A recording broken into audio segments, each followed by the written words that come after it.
If you're wondering whether or not you should install an attic roof fan, an exhaust fan like this, then this video is for you. I'm John here at Joyland Roofing. I'm here on my demo roof, hence the different colors of shingles and things poorly slapped together. Roof fans, a lot of people experience a lot of heat buildup in their attic space or have a hard time keeping their upstairs cool in the summer, and they attribute that to the really hot attic space. And so the thought goes, okay, if my attic is super hot, let me pop one of these bad boys in there. What you do have to make sure you have is that in order for the fan to pull air out of the attic, you have to have that air coming from somewhere. What you don't want to have happen is that air being pulled from the dwelling portions, like the inside of the house, where it's going up through the ceiling and cracks and stuff like that and creating a draft in your house and pushing it out into the attic and then up through the fan.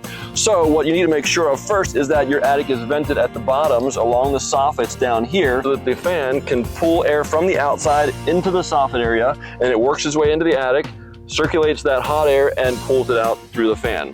Now here's the thing, I actually prefer a static, what's known as a ridge vent, a static ridge vent on typical houses, because that acts in the same way and simply acts on the laws of thermodynamics. Hot air rises. So the basics of that is your attic temperature warms up. As it warms up, the hot air rises, goes out through the ridge vent, and cool air enters in from the bottom by the soffits. The nice thing about a ridge vent is it's static. There's no electric, there's no hookup, there's no way it can fail. Whereas a roof fan, obviously, you have to have either a solar one or an electric hookup for it. After a while, the motor gives out, the fan blades give out, and you have to replace it. Best use case for an attic fan instead of a ridge vent would be if you have what's known as a hip style roof, where you just don't have enough ridge vent or ridge area for the attic to be properly vented. In that case, a fan absolutely works great. The important thing to remember in putting a fan on a roof is that you want to put it on the roof as high or as close to the ridge as possible. So the highest point of the roof is what's going to be the hottest, obviously, in the summer because heat rises. So you want that fan to be as close to the ridge as possible to get the maximum amount of benefit in circulating all that hot air out of the attic space. Would I install a roof fan? Only if I have to. My first go-to is going to be a ridge vent with proper intake at the bottom.